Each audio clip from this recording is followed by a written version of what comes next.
PTI भर्ती 2022 का मामला, जहां मामले को लेकर मंत्री मदन दिलावर का बड़ा बयान सामने आया है।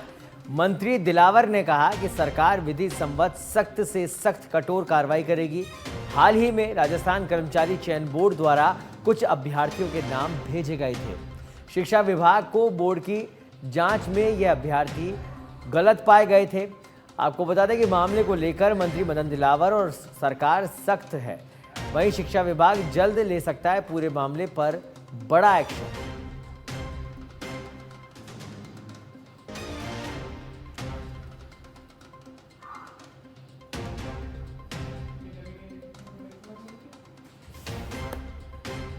तो पीटीआई भर्ती 2022 का मामला, जहां शिक्षा विभाग अब जल्द बड़ा एक्शन ले सकता है। मामले को लेकर मंत्री दिलावर का भी बड़ा बयान सामने आया है और क्या कुछ कहा उन्होंने, आइए आपको सुनाते हैं। तो लगभग अधिकांश पद भर जाएंगे। देखो, इस मामले में सरकार सख्त है और विधि सम्मत जो भी कठोर कार्रवाई होगी तो कठोर से कठोर कार्रवाई। तो विधि सम्मत कठोर से कठोर कार्रवाई की जाएगी। सरकार पूरी निष्पक्षता से जांच करेगी और कार्रवाई सुनिश्चित करेगी, ये बात कही शिक्षा मंत्री मदन दिलावर ने। पीटीआई भर्ती 2022 से जुड़ा ये मामला, जहां मंत्री मदन दिलावर ने ये बड़ा बयान दिया है। सख्ती से कार्रवाई की जाएगी। बोर्ड की जांच में ये अभ्यर्थी जो गलत पाए गए हैं उन पर सख्ती से कार्रवाई की जाएगी। और अब राजस्थान विश्वविद्यालय से खबर है, जहां विश्वविद्यालय की नर्सरी में 38वीं गुलदाउदी प्रदर्शनी आयोजित की गई। उप मुख्यमंत्री डॉक्टर प्रेमचंद बैरवा ने इस प्रदर्शनी का उद्घाटन किया। नर्सरी में गुलदाउदी को लेकर मीडिया के सामने विधायक गोपाल शर्मा ने कई सवाल खड़े किए। गुलदाउदी चीन का पौधा है, उन्होंने कहा, इसमें भारतीयता की सुगंध मुझे नहीं आती है। मुझे उम्मीद है कि भविष्य में राजस्थान विश्वविद्यालय इस बात का ध्यान रखेगा, ऐसे बगीचे सामने लाने का काम करेगा जिसमें भारतीयता की सुगंध होगी।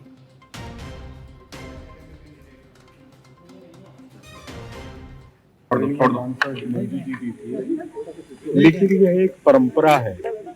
गुलदाउदी है, वो चीन का पौधा है, इसमें भारतीयता की सुगंध नहीं।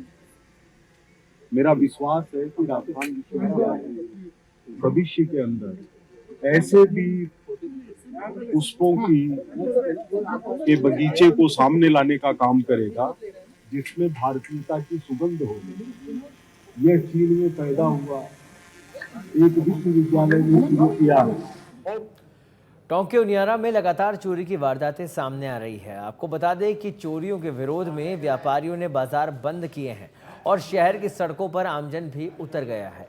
आक्रोशित व्यापारी और नागरिक पुलिस थाने का घेराव कर प्रदर्शन कर रहे हैं। पुलिस थाने का घेराव किया, विरोध प्रदर्शन किया। उनियारा टोंक से ये तस्वीरें, जहां चोरी की वारदातें लगातार सामने आ रही है और अब आमजन का आक्रोश सड़कों पर उतर आया है।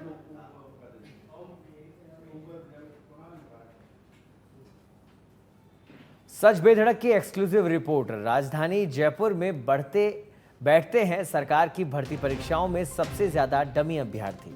आपको बता दें कि परीक्षा केंद्र में एंट्री के लिए असल अभ्यर्थी की जगह खुद की फोटो प्रवेश कार्ड पर स्कैन करके लगा देते हैं। प्रदेश के पुलिस थानों और एसओजी की जांच में इसका खुलासा हुआ है। आरपीएससी और कर्मचारी चयन बोर्ड द्वारा आयोजित भर्ती परीक्षाओं का मामला, जहां पिछले 5 साल में आरपीएससी और कर्मचारी चयन बोर्ड द्वारा अलग अलग प्रतियोगी परीक्षाओं में असली अभ्यर्थियों की जगह जगह परीक्षा देने आए। आपको बता दें कि 587 डमी अभ्यर्थी पुलिस मुख्यालय द्वारा विधानसभा में एक रिपोर्ट पेश की गई, जिसमें ये चौंकाने वाले खुलासे हुए हैं। रिपोर्ट की माने तो पिछले 5 साल में डमी अभ्यर्थियों के अलग अलग जिलों की पुलिस व एसओजी ने 241 प्रकरण दर्ज किए हैं। पुलिस व एसओजी ने इन मामलों में अब तक 587 डमी अभ्यर्थियों को गिरफ्तार करके 194 मामलों में चालान पेश कर दिया है। पुलिस व एसओजी अभी भी 47 मामलों में डमी अभ्यर्थियों की जांच कर रहे हैं।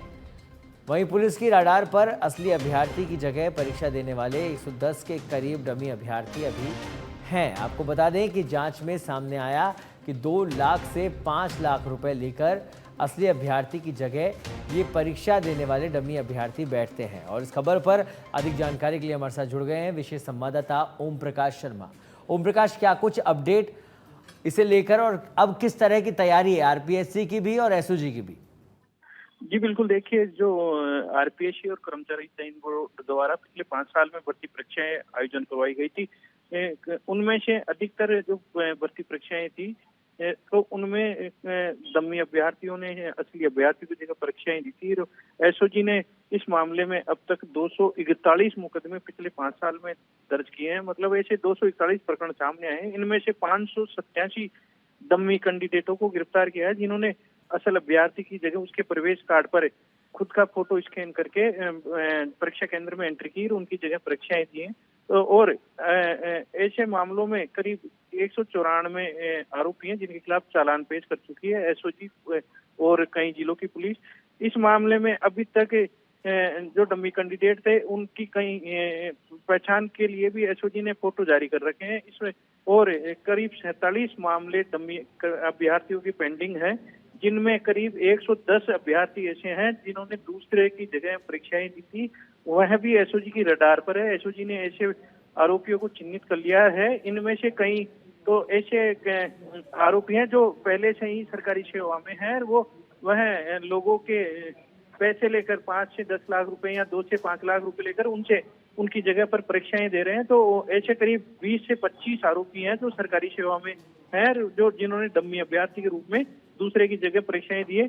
पिछले 5 साल में करीब 19 भर्ती परीक्षाएं आयोजित हुई है। इसमें रीट एसआई की सब बड़ी परीक्षा हुई थी। इसमें सबसे ज्यादा डमी अभ्यर्थी बैठे गए थे। यह आंकड़े वर्ष 2019 से 2023 तक के हैं। सबसे ज्यादा जो डमी अभ्यर्थी के मामले आए हैं वह राजधानी जयपुर में आए हैं। राजधानी जयपुर में करीब 80 अभ्यर्थियों ने पिछले 5 साल में अलग अलग परीक्षाओं में डमी अभ्यर्थी की परीक्षाएं दी हैं। और परीक्षाएं असल जो अभ्यर्थी थे वह डमी अभ्यर्थी के कारण परीक्षाओं में पास भी हुए हैं, सरकारी सेवा में गए। तो ऐसे कई आरोपियों को एसओजी ने अब तक गिरफ्तार कर लिया है। राजधानी जयपुर के बाद में जोधपुर, उदयपुर में सबसे ज्यादा डमी अभ्यर्थी परीक्षाओं में बैठते हैं। और ये आंकड़ा हाल ही में पुलिस मुख्यालय ने अभी इस पूरे मामले का खुलासा भी हो चुका है कि जयपुर में सबसे ज्यादा डमी अभ्यर्थी बैठते हैं। ऐसे में जब खुलासा हो गया है तो इसका स्थायी समाधान क्या निकल पा रहा है? एसओजी और आरपीएससी अब आगे की क्या रूपरेखा? इस मामले में जो गृह विभाग ने सरकार को एक रिपोर्ट पेश की है। उस रिपोर्ट में बताया है कि अब तक जो जितने भी अभ्यर्थी थे 550 से ज्यादा 587 उनको गिरफ्तार कर चुके हैं। और जो 41 मामले पेंडिंग है उनमें भी करीब 110 के लगभग आरोपी हैं जो डमी अभ्यर्थी थे और असली अभ्यर्थी थे, उनको भी चिन्हित कर लिया गया है। जल्दी इस मामले में उस एसओजी जो जिलों की पुलिस है जहां पर संबंधित थाने के मुकदमे दर्ज है, वह पुलिस उन आरोपियों को गिरफ्तार करेगी। सौरभ, ठीक है, चलिए बहुत बहुत धन्यवाद ओम प्रकाश इस तमाम जानकारी के लिए। तो उम्मीद यही है जब पूरे मामले का खुलासा हो चुका है तो इस पर संज्ञान भी लिया जाएगा और स्थायी समाधान भी निकाला जाएगा। धौलपुर के NH 123 पर राजौरा खुर्द गांव के पास बाइक सवार युवक को अज्ञात वाहन ने टक्कर मार दी, जिससे युवक की मौके पर ही मौत हो गई। जानकारी के मुताबिक युवक सरेंधी गांव में पौधारोपण कर वापस लौट रहा था। तो वहीं घटना की सूचना मिलने पर सैपऊ थाना पुलिस मौके पर पहुंची और शव को पोस्टमार्टम के लिए अस्पताल भिजवाया गया। फिलहाल पुलिस आरोपी की तलाश में जुटी है।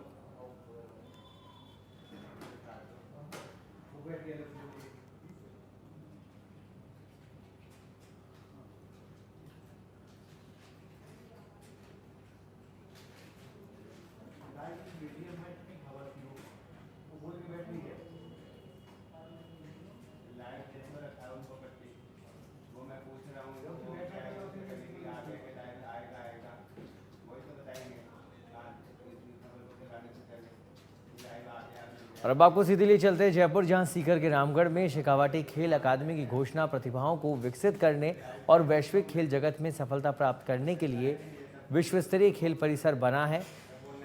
और कार्यक्रम की सीधी तस्वीरें इस समय लाइव तस्वीरें आप देख रहे हैं। खेलेगा शेखावाटी अकादमी का उद्देश्य खेल भावना को बढ़ावा देना है। 16 एकड़ के विशाल परिसर में निर्माण किया जा रहा है इस अकादमी का। आपको बता दें शेखावाटी स्पोर्ट्स एकेडमी के अध्यक्ष ने इसकी जानकारी दी और कार्यक्रम में भारतीय जनता पार्टी के नेता राजेंद्र राठौड़ भी मौजूद हैं। सीकर के रामगढ़ में शेखावाटी खेल अकादमी की घोषणा, जहां निजी होटल में इस समय शेखावाटी स्पोर्ट्स एकेडमी की घोषणा हुई। खेलेगा शेखावाटी, जीतेगा भारत के विजन के साथ इस अकादमी की घोषणा की गई है।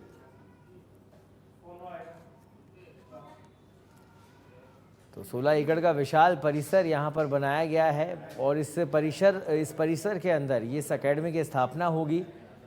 पूर्व नेता प्रतिपक्ष राजेंद्र राठौड़ भी इस कार्यक्रम में, इन तस्वीरों में आप देख सकते हैं।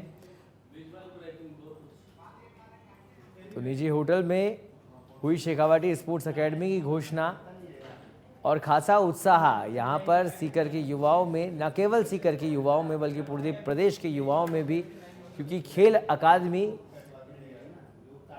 के स्थापना से जो प्रतिभाएं हैं, खेलों के अंदर जो प्रतिभाएं हैं, उनको और अच्छे ढंग से निखारा जाएगा और जब प्रतिभाएं सामने आएगी तो देश खेलों के क्षेत्र में आगे बढ़ेगा। और इस खबर पर अधिक जानकारी के लिए हमारे साथ जुड़ गए हैं हमारे संवाददाता सुनील यादव। सुनील, निजी होटल में शेखावाटी स्पोर्ट्स एकेडमी की घोषणा हुई है, क्या कुछ अपडेट इसे लेकर?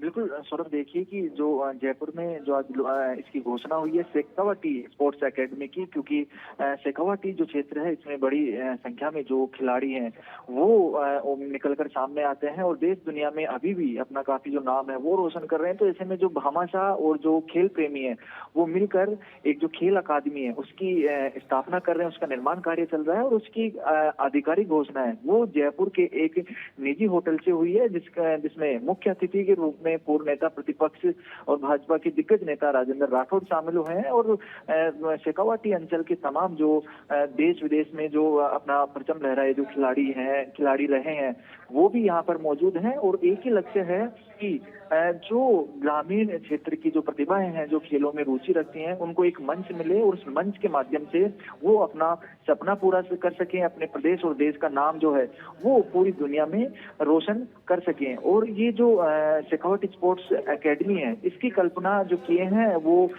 योगेंद्र राजपुरिया हैं और साथ ही साथ सुरेश पंसारी, ये दोनों जो मिलकर जो स्पोर्ट्स एकेडमी को जो है एक आधुनिक मॉडर्न उसको बनाने की कोशिश की जा रही है और करीब 100 करोड़ रुपए की लागत से इस स्पोर्ट्स एकेडमी का निर्माण जो है ये होने वाला है। तो इसको लेकर आज एक घोषणा हुई है। बताया जा रहा है कि अगले एक साल में ये जो 100 से 150 करोड़ रुपए की लागत से जो स्पोर्ट्स एकेडमी बनेगी ये बनकर तैयार हो जाएगी। इसके बाद में जो तमाम प्रतिभाएं हैं उनको यहाँ पर ट्रेनिंग दी जाएगी, जो वर्ल्ड क्लास जो कोचेज हैं वो यहाँ पर शामिल किए जाएंगे और ट्रेनिंग जो है वो भी वर्ल्ड क्लास ट्रेनिंग यहाँ पर दी जाएगी, जिससे किसी तरह का जो इंफ्रास्ट्रक्चर में या फिर जो टेक्नोलॉजी में खिलाड़ियों को कोई कमी नहीं आने दी जाएगी और उनको एक बेहतर जो मंच है वो दिया जाएगा और उस मंच के माध्यम से पूरी दुनिया में अब खिलाड़ी जो है और खासतौर पर शेखावाटी के खिलाड़ी जो हैं वो अपना जो नाम है वो रोशन करेंगे। ठीक है, चलिए बहुत बहुत धन्यवाद सुनील इस तमाम जानकारी के लिए। तो खेलेगा शेखावाटी, जीतेगा भारत के विजन के साथ नई एकेडमी की शुरुआत। पूरी शेखावाटी के अंदर अपनी पाश्चात्य कला के लिए, शिल्प कला के लिए और अपनी संस्कृति के लिए प्रसिद्ध है। अगर किसी को शेखावाटी की संस्कृति से परिचय होना है तो एक रामगढ़ को अगर वो व्यक्ति घूम के आ जाए तो शेखावाटी की जीवन शैली से लेकर, खान पान से लेकर, रहन सहन और परिधान तक की सारी बातें एक जगह पर मिल जाती है। और मैं धन्यवाद देना चाहूँगा सुरेश जी आपको, संजय जी आपको, सुभाष जी तो हमारे खेल जगत के हैं ही और जिन्होंने खेल जगत में नाम किया वॉलीबॉल में सुरेश जी वो भी विराजे हैं, गोपाल जी विराजे हैं। जिन लोगों ने शेखावाटी जनपद में खेल को बढ़ावा देकर खेलेगा शेखावाटी जीतेगा भारत इस संकल्प के साथ इस काम को आगे बढ़ाया। 100 करोड़ की लागत से जयपुर से खबर है जहां पुलिस कंट्रोल से आई पैंथर के पहुंचने की इत्तला। आपको बता दें विद्याधर नगर थाना क्षेत्र के सेक्टर 2 में दिखने की पुलिस कंट्रोल रूम से जानकारी मिली है। सीपीडब्ल्यूडी गार्डन में बैठा मिला पैंथर। वन विभाग, सिविल डिफेंस और रेस्क्यू टीम को इसकी जानकारी दी गई। मौके पर आने की इत्तला दी गई है। पुलिस बल मौके पर तैनात है। सुरक्षा की दृष्टि से आसपास लोगों को पुलिस ने हटाया है। सुरक्षा की दृष्टि से आसपास मौजूद लोगों को पुलिस ने हटा दिया है। वन विभाग को सूचना दे दी गई है। पुलिस बल मौके पर तैनात है। पैंथर के दिखने की सूचना मिली है और उसी के मद्देनजर ये प्रिकॉशंस लिए गए हैं। आसपास से लोगों को हटा दिया गया है। जयपुर से खबर, जहां पुलिस कंट्रोल रूम में आई पैंथर के पहुंचने की इत्तला। विद्याधर नगर थाना क्षेत्र के सेक्टर 2 में पैंथर दिखा है। इसकी सूचना कंट्रोल रूम तक पहुंची।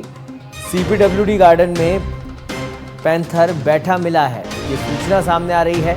वन विभाग, सिविल डिफेंस और रेस्क्यू टीम को इसकी जानकारी दी गई है। और इस खबर पर अधिक जानकारी के लिए हमारे साथ जुड़ गए हमारे संवाददाता राकेश दाधीच। राकेश, क्या कुछ अपडेट इसे लेकर? देखिए सौरभ, पुलिस कंट्रोल से इतला आई थी कि पैंथर राजधानी में दिखा है। तो विद्यानगर थाना इलाके के सेक्टर 2 में WD गार्डन में पैंथर के आने की सूचना मिली। जब मौके पर पुलिस पहुंची तो पैंथर बैठा हुआ मिला और रेस्क्यू टीम को मौके पर पहुंचने के निर्देश दे दिए गए हैं। साथ ही सिविल डिफेंस की टीम को बुलाया गया है और पुलिस के जो आला अधिकारी वो भी मौके पर पहुंचे हैं। और गार्डन के आसपास में जो लोग मौजूद थे उनको पुलिस बल ने हटाया है एहतियात के तौर पे। फिलहाल रेस्क्यू अभी शुरू हो चुका है। ठीक है, चलिए, बहुत बहुत धन्यवाद राकेश इस तमाम जानकारी के लिए।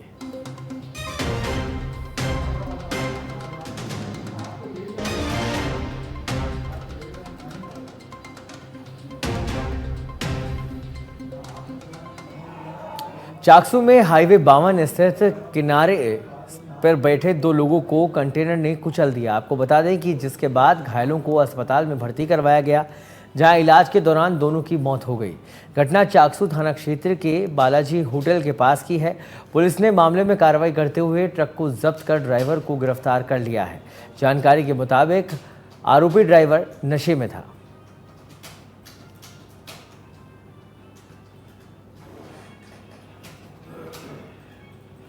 खबर छत्तीसगढ़ के दंतेवाड़ा से है, जहां वाकोंडा ब्लॉक की कंट्रेम और भांसी ग्राम पंचायत में दुर्लभ बीमारी फैल रही है, जिसके चलते अब तक 8 लोगों की मौत हो चुकी है, जबकि 20 से अधिक लोग अभी भी बीमारी की चपेट में हैं। जानकारी के मुताबिक सभी लोग प्रियंका इंडस्ट्रियल कंपनी में मजदूरी का काम करते हैं और उसके बाद से ही इस बीमारी की चपेट में आए हैं।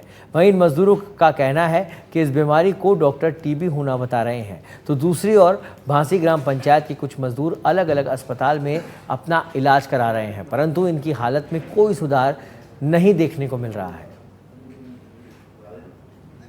हैदराबाद पाउडर कंपनी में कौन सा कंपनी, कुछ नाम मालूम है? मालूम, प्रियम। प्रिया? प्रियम क्या नाम है कंपनी का? प्रियम।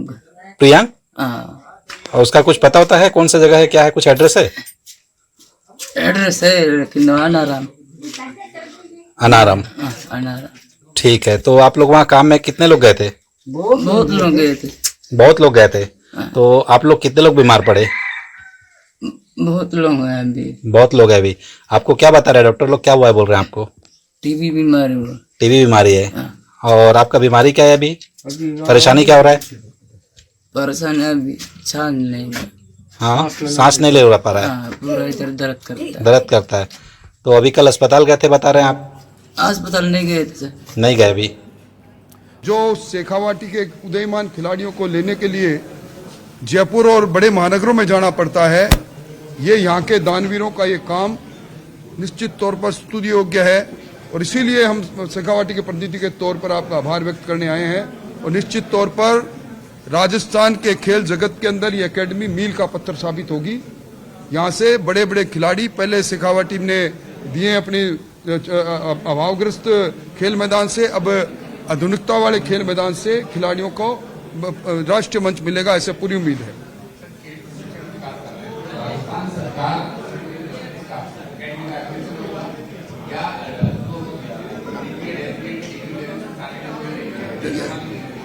ऐसा कि सरकार से एप्रिसिएट के लिए हम भाई साहब को हमने इसीलिए बुलाया है, राजेंद्र भाई साहब को। ये सरकार से हम जिस तरह से जुड़ेंगे, हम जुड़ने का प्रयास करेंगे, लेकिन फिलहाल हमारी इच्छा ये है कि ये स्वायत्त संस्था के रूप में कार्य करें और सारी सुविधाएं जो है अपने एकेडमी के रूप में सब दीजिए। जो एक टीचर अपने वहाँ से जो है खेल के टीचर बनाना, समझ लीजिए वहाँ पे सारी खेल की सुविधाएं देना, खिलाड़ियों को तैयार करना, जितना एक स्पोर्ट्स एकेडमी के सारे जो कार्य होते हैं, राष्ट्रीय स्पोर्ट्स एकेडमी के जो कार्य हैं, तो सारे कार्य वहाँ हो। ये आज जो बात हुई है राजेंद्र भाई साहब ने और हमने आपको बताया है कि भाई 100 करोड़ का प्रोजेक्ट है, जहाँ से हम इसको शुरू कर रहे हैं, ये कहाँ तक आगे जाएगा इसकी शायद परिकल्पना हमारे दिमाग में भी पूरी नहीं है। आगे इसको बहुत आगे लेके जाने की इच्छा है। अभी फिलहाल ये प्रोजेक्ट जो है, जितना प्रोजेक्ट हमने लिया है, ये पिछले अगले 2 साल में पूरा हो जाएगा। हमारी सारी कंस्ट्रक्शन की एक्टिविटी पूरी हो जाएगी, सारे कोचेज वगैरह आके वहाँ पे खेल